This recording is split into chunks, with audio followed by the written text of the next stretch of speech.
Hey guys, today we are going to make liquid nitrogen dioxide using this setup you see here. In the left flask we have dry sodium nitrite. In the drop-in funnel there is diluted hydrochloric acid. Between the drying column with phosphorus pentoxide and the main flask there is a solution of silver nitrate, which is used to absorb any hydrogen chloride impurities. Dry nitrogen dioxide enters this free-neck flask. Ozonated oxygen is fed into it continuously, which further oxidizes any nitric oxide impurities into nitrogen dioxide.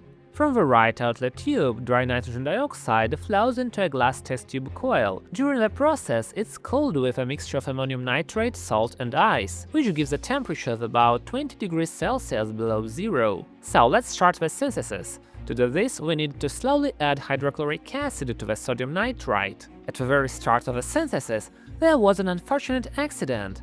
Pressure popped the stopper out of the drop-in funnel, and it fell right onto the gas outlet tube, breaking it.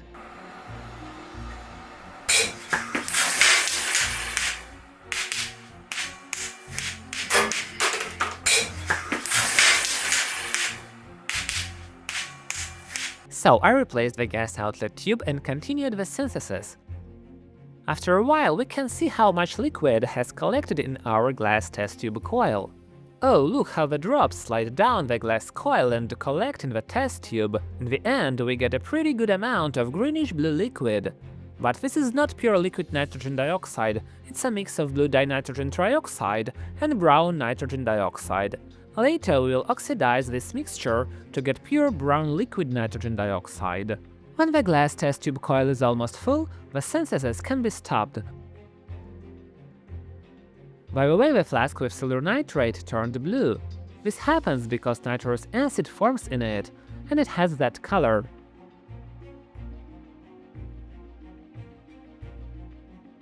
So I'm removing the beaker to show how much gas we managed to liquefy. In the end, we got more than half of this test tube coil. Now we are going to oxidize it using ozonated oxygen.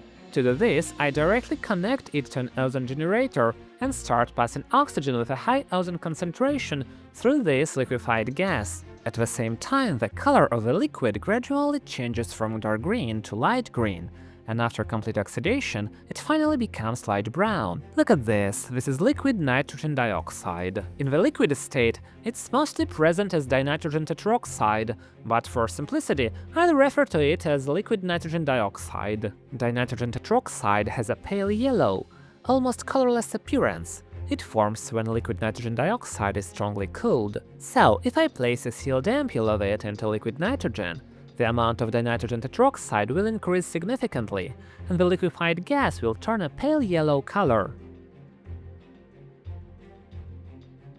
For a convenient demonstration of its reaction, I'll transfer it into a flask. From this flask, which will be kept in a coolant mixture, it's easy to draw the gas into a pipette.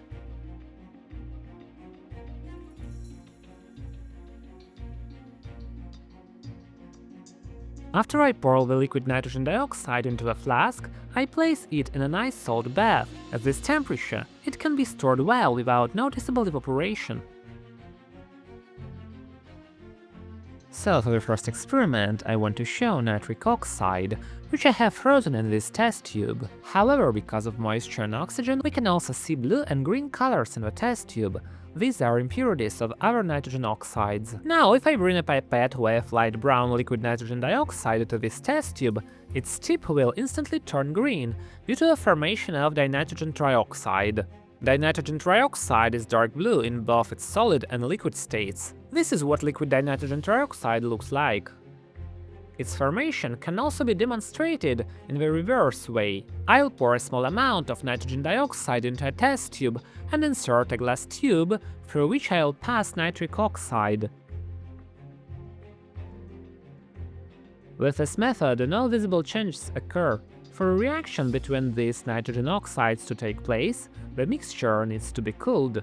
Look, as soon as I direct a stream of liquid nitrogen onto the test tube, the color immediately changes to light green. This is the color of a solution of dinitrogen trioxide in nitrogen dioxide. Once all the nitrogen dioxide has reacted with solution, the test tube will turn blue.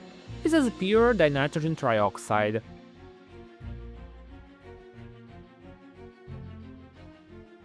When liquid nitrogen dioxide is added to water, nitric oxide forms right away.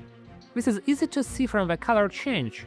The liquid goes from light brown to light green.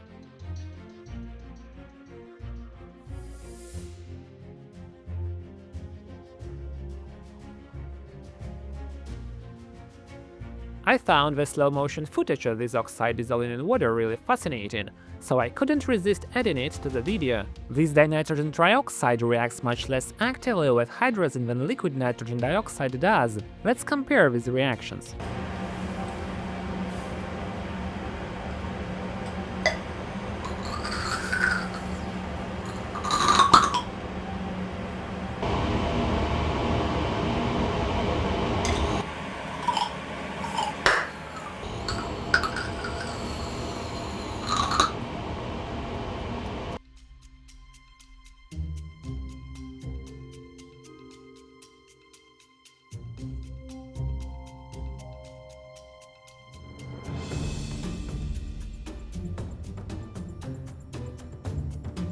I also carried out the reaction in complete darkness and recorded it in slow motion.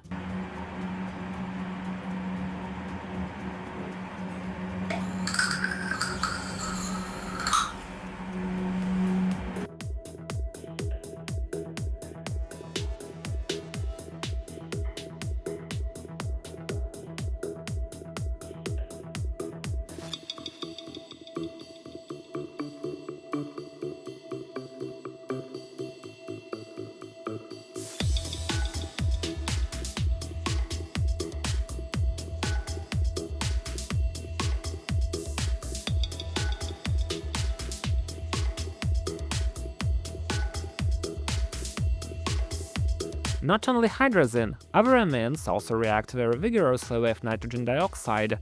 As an example, I used an unsaturated amine, allylamine.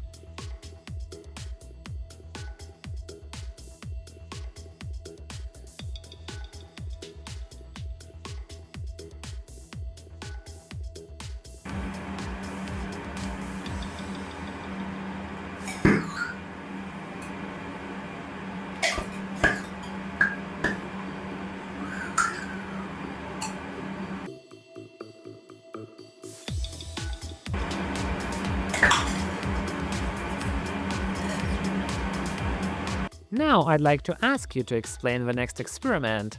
Many of you probably know it. It's called the barking dog reaction, a reaction between carbon disulfide and nitrous oxide. But if you look up how to perform it, almost everywhere they suggest using nitrous oxide. I'm not sure why. This oxide is actually harder to prepare in the lab than nitrogen dioxide, and with nitrogen dioxide the reaction works just as well.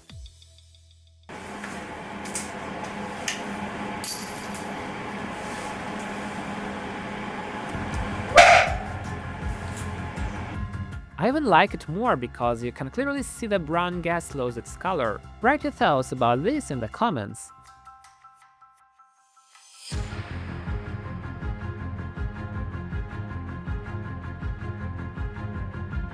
In this experiment, I'll pour a small amount of liquid nitrogen dioxide into a test tube and drop in a piece of sodium. Unlike nitric acid, where sodium explodes instantly, the reaction here is much calmer. What do you think forms in this case? How do you write the reaction equation?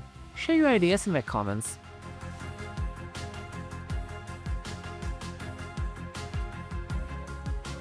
Actually, I made this video to lead into my next one about dinitrogen pentoxide, the anhydride of nitric acid. I managed to capture the whole synthesis process and several reactions with this substance, so make sure to subscribe to the channel and stay tuned. Also, if you can, consider becoming my patron. I am truly grateful for your support, as it helps cover the cost of equipment, chemicals and filming, and makes it possible to keep creating new experiments. Thanks to you, we can all explore and share these rare and previously unseen chemical reactions together. Thanks for watching, see you in the next video.